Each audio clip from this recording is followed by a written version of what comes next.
Army. I stayed in the Army 23 years. Your parents, what had brought your parents to the Imperial Valley? Well, my father, he's always been a type of a business person, and he found the type of labor here was plentiful and it was good. And he had his own trucking business that he ran. So it was things that he enjoyed doing, and the things that he taught the rest of us how to promote ourselves and to how to do business and things. That's when I was, say, around about 15 years old, we had a 35-foot semi that I would drive back and forth to Arizona. My brother would take it to the outskirts of the city, and then I would take it up to the place in Winter Haven, the inspection station, and I would turn it back over to him, and then once he get across, and we start back, we did the same thing on the return trip. No license, no nothing. How long did you do that for? I did that for a number of years. Like I said, my father, he was in the business. We was in what they, back then, was the hay hauling business. You had trucks that you take out in the field, you load the hay on the back of the truck, and then you build a stack alongside the field. And I did that until, like I say, until I was around about 20, when I went into the military. I started when I was about 7 years old, rolling bales out in the field. And I did it up until then. If you can, tell me how that work experience at such a young age influenced your life afterward. Yeah, it really influenced my life after work because I didn't mind it. It taught me that you have to get out and maneuver and work to accomplish anything that you want to accomplish in life. If you wanted something out of life, it wasn't going to be given to you, that you had to work for it. And that was a good experience. That's what my dad taught me. Like my first automobile, it wasn't given to me. I had to go out and haul hay for the whole summer and make my own money to buy my car, my first car. So, like I said, it taught me a good experience. Those same values and work ethic, is that something that you also stressed when it came to raising your own children? Very much so. Yeah, very much so.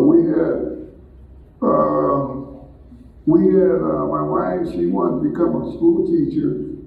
And so the money that on my GI loan, I took that there and then put it towards her education. And then we had dentist offices that we would clean.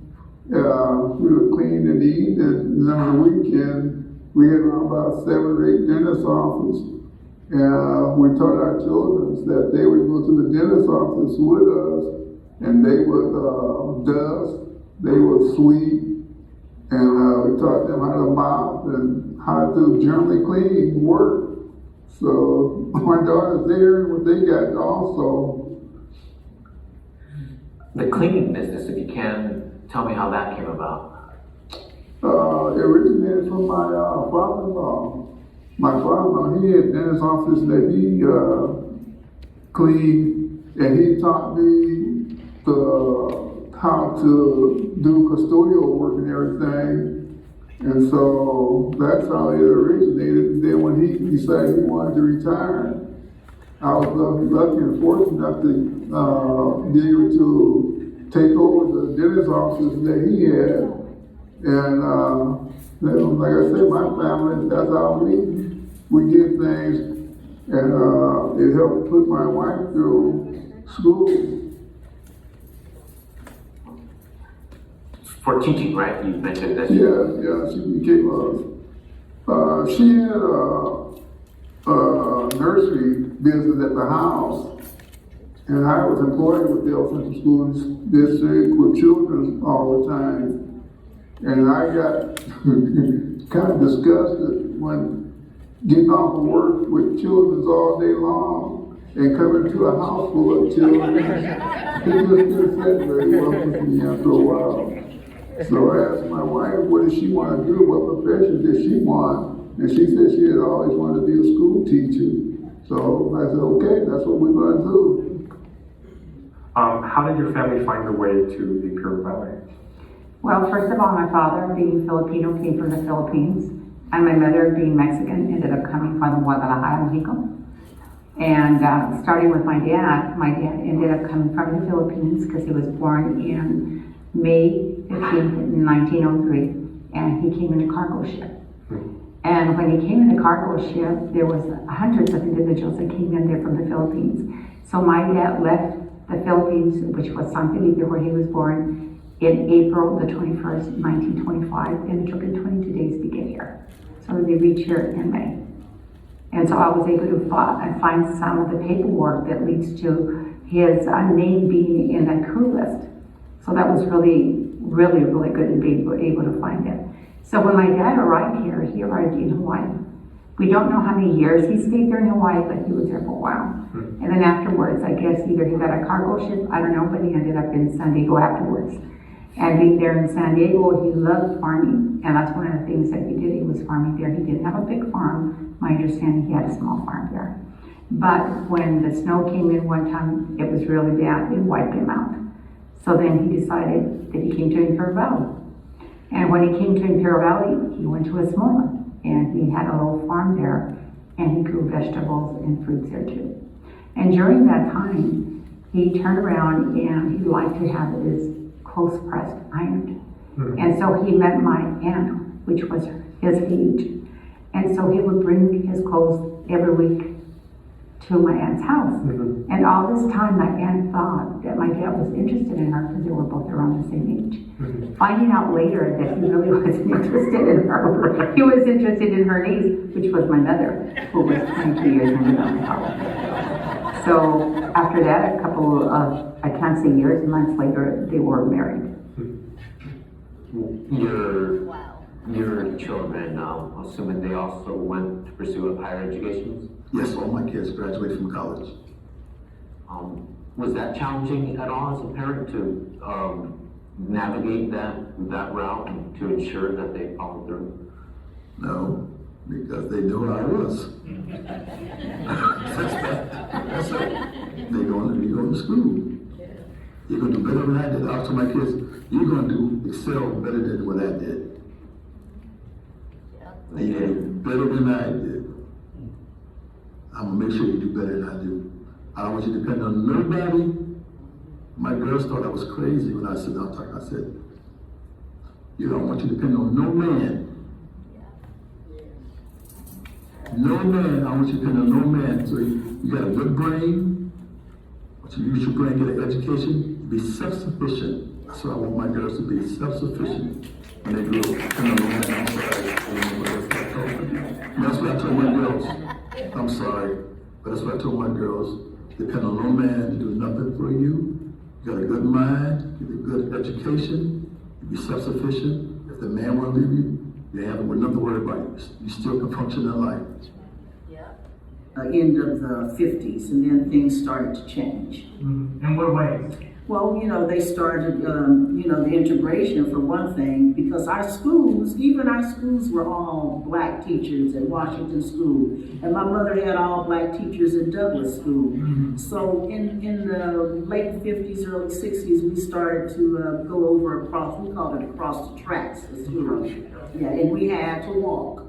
And we didn't have any sidewalks at that time. We had to walk in the mud and in the heat, and we were not bused. I don't ever remember being bused from the time I started going over on the other side of town until I graduated from high school. If we didn't catch a ride with one of our friends, we had to walk. So things changed when we started going across the tracks to school.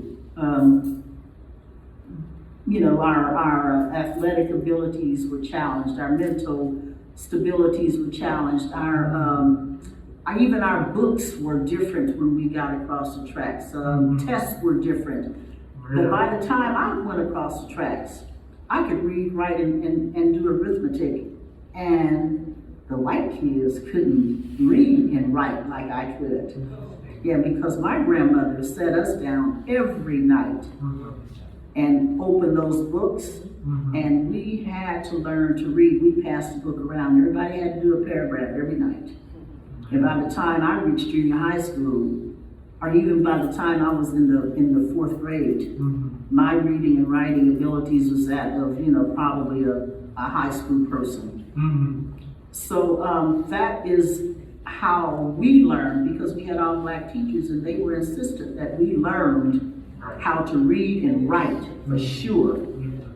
So that's one of my greatest attributes is to brag about my ability to read and write, because when I got across the tracks, they didn't care if you knew how to read or write or not.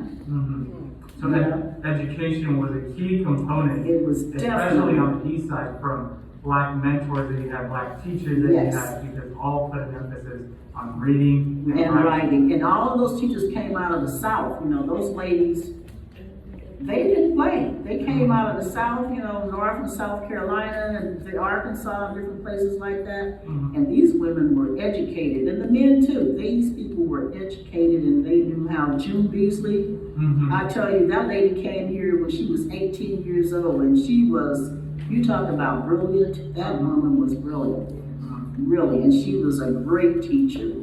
Mr. Clyburn, I don't know if anybody remember Mr. Clyburn. Marlene may not remember him, but I do. He was my 6th grade teacher. Brilliant, out of North Carolina.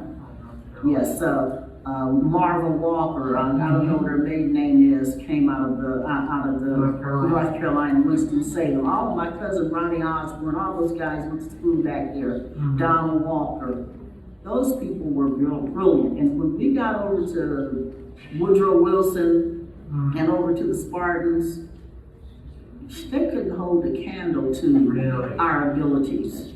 Absolutely not, no. They were further back in terms yes. of education. Oh yeah, and the books that they gave us on the east side, tattered, mattered, but it didn't matter because we still got our lesson. Wow. You mentioned something that kind of piqued my curiosity. You said there were different challenges once you changed schools in terms of the textbooks, in terms of mental stability. What were those changes? Could you call any instances? Well, of course, one of the things is what we're fighting with America about right now, and that is Black history. Oh, they didn't want us to bring our Black history to the West Side. We were taught various things about our history on the East Side that they didn't want to talk about on the West Side. And when we bring our history to them, oh no, that's not in the book. You know what I'm saying? I had I'm trying to think of her name right now, my history teacher. She flunked me the first year, the first semester, because I did not agree with half of the things that they tried to teach us in history. Because my grandmother and my grandfather and some of the other teachers over at Washington School, we knew the true history like we know now. What I did is, after I got married, my husband was inducted into the Army and went overseas, and I moved back home with my parents, so I decided I'd go back to school. And that didn't last very long, because then I knew I didn't have to do it, so I didn't do it anymore. Yeah, There were reasons why I didn't do it anymore. Right. Yeah. So Was it with a, sorry for interrupting, but was it with an Imperial born native, or from, did you meet him somewhere else? Oh no, he was from Imperial. Oh, okay, he was from Imperial. What was his name? White, Al White. Al White. Okay. Yeah. Okay. So continue on. Sorry for interrupting. So anyway, so he went overseas, and I went back to school. But what we did, integration in El Centro back in my day, meant that all the Black and Mexican kids had to go across town to Centro to integrate. The white kids didn't come to our school, we went over to their school. And let me say this, I really thought I was smart in school until I got over to Central High where the white kids were. There were books and things we never heard of. There were labs we didn't even know anything about. And every time we would go in the room and the teacher would ask us for something and we didn't know, the kids would laugh. Really? It was just really terrible. It was just almost too much to bear, you know. And so, and then getting to school, we had to walk, and that, you know, to this day I don't know the distance, but it was a nice little walk because that's the only way we Right. could get in there. We didn't have any bus transportation to pick us up, so we had to walk from wherever we lived, which was across town. Yeah, from because the that's- side, yeah, to all the way, that's yeah. it. So we had to walk, and so walking to school. The little kids would stand out in front of the yard, the little kids that were going to school with rocks. And they would throw rocks at us and call us nigger, nigger, nigger, nigger. As We you're had to walking do back. this every day, all the way to school, all the way back home. Oh. And the parents, you could see the parents in the window looking out, so they knew the kids were doing this. So it just got to be, we didn't know anything about civil rights or anything like that. So some of the kids could handle it, some of the kids got rides to school, some of the kids even had cars that they could drive to school. Unfortunately, that was not me. So I had to walk and I had to endure this. And I thought, I don't have to do this. So that's when I stopped doing Right. And what was your mother like throughout this, given her background, her history, as well as how she was able to grow in the family as well? Well, when my mother came from Mexico, her brother actually gave my aunt, Marcie Landeros, somebody to bring her over. He had 6, 7 kids, and he couldn't afford to bring him over. So he told my aunt to bring her over. So they crossed, and my mother had to be about 22 to 23 years old when she came over here. And like my dad, she couldn't afford to go back. So she didn't. It took her a couple of years before she went, probably a little bit over 10 years before she went over there. So she left her family. I think her and my dad made a great sacrifice in coming over. And especially my father, because he never was able to go back to the Philippines, even at the time of his death. He never did go over there. And so, but he was very proud of what he had here. So anyway, in coming over here, my aunt and my mother would be ironing to make some extra money besides going to the fields. And so what happened is that my dad was taking his clothes so they could be ironed for goodly. And so my aunt at this time thought, oh my God, he's my age, so he's interested in me. Never knowing that he was not interested in her. He was interested in my mother, being 22 years younger than my dad. And that did not make a difference. The color and age and nationality was nothing that she felt that, it was going to be ugly for her or not being looked at, but she was looked at down, that people did treated her differently and very, very discriminatory, even her own family saying, how can you marry an older man and one that's not your nationality? It's, he's being Filipino. So she was treated that within her family and friends. And I remember when people would tell my mother, or they'd say to other people, oh yeah, Catalina, the one that's married with a Filipino. And I was like, hey, my dad has a name. How would you like for us to say, yes, marry the one that's married to the Mexican? I was not very happy, but people were arrogant to a certain extent. They just didn't see the hurt at that point right now. And I understand it now. I didn't understand. I thought just some were just being rude and mean. And so I see now that a lot of these individuals kind of changed their ways of doing and saying things. But that was very hurtful at the very beginning. And so when they married in 1947. And then my older brother, Raymond, was born in 48. And then Greg followed in the end of 49. And then I followed in 51. So I have no sisters, and that's okay. I was fine with the 2 brothers. They taught me a lot. I learned guns. I learned about cars. Right. I learned about how to fight. And so those things, I have to say, dolls were not my thing at that time. There was a friend that came over and started showing me about dolls and personal stuff, because I just didn't know any of that. But that was very, very helpful. And so I've learned that a lot of the things that my brothers taught me have now come into fruition that I know about more than others individuals, and it, kind of toughened me up a little bit more. So that was really, really good. I knew how to defend myself, because at times I just took it for granted that I would see other young ladies or my friends that their brothers would protect them when I didn't need to. And so that was really helpful, and I think that was just more intuition, because I remember when my brother Raymond, he was in the 6th grade and I had to be either 3rd or 4th grade. And I remember we all looked after each other and someone said, there's a fight. And I said, who is it? because I was always in the lookout for my brothers. And I know that they had friends which were mestizos, and they all got together and they would protect each other. And we had the walkers also, who were our colored friends, really, really nice people that would also help us. So anyway, when I was crossing the street, it was my brother. It was my brother Raymond on the floor, two guys. One was kicking him, and the other was trying to drag him. And when I saw that, I ran and I jumped in back up to one of the guys' back, and I just started pounding on his back. He was swinging all over and trying to, pull me down there, but I just hung on to dear life there. Next thing I know, I felt somebody grab me by the arm and pull me down. And my brother said, "Let's run," because they're going to come after us. So we ran all the way home. And he was driving me because, of course, he took bigger steps than I did. And so I remember that as being young, but I remember I used to like to fight with boys too, fist fight.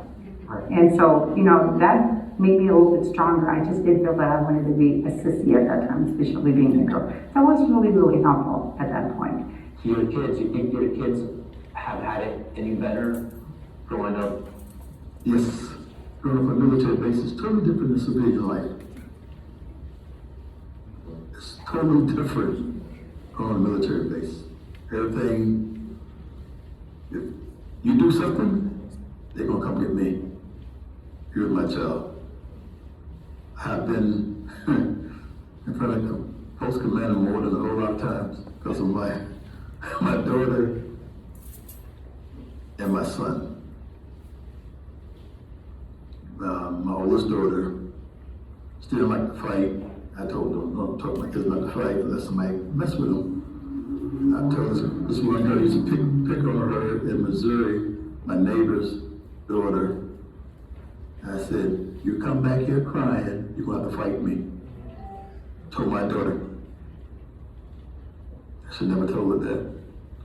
She beat that girl every day after that. And she was bigger than she was. Told my son the same thing. You out there, you will fight your sisters and fight everybody else. You go out there and get beat up again, don't come back to this house. You're going to fight me and I'm going to beat you up. And that's why I taught my kids not to go start trouble, but don't come back here crying to me, because I know I'll respect you if you fight, try to fight, and come home crying. At least you tried. That's where you go through life. In life, you have to fight for what you want for. Somebody tell you can't do it, you got to prove to yourself that they didn't tell you you're wrong. They're wrong. Prove it to yourself. I taught my kids, and like I said, education was the most important thing for me. When I came home from work, they sat at the table, "You see what you did in school." I went over all 4 of my kids. That's what I was doing with my kids. Why you get that wrong? I do it right. See, instead of getting an 80, you could have got a 90, see? Think, concentrate, have to concentrate. Not concentrating. All my kids were on the A, B honor roll all through school. But I didn't play when it comes to education. I think education is the most important thing in life for me. That's education.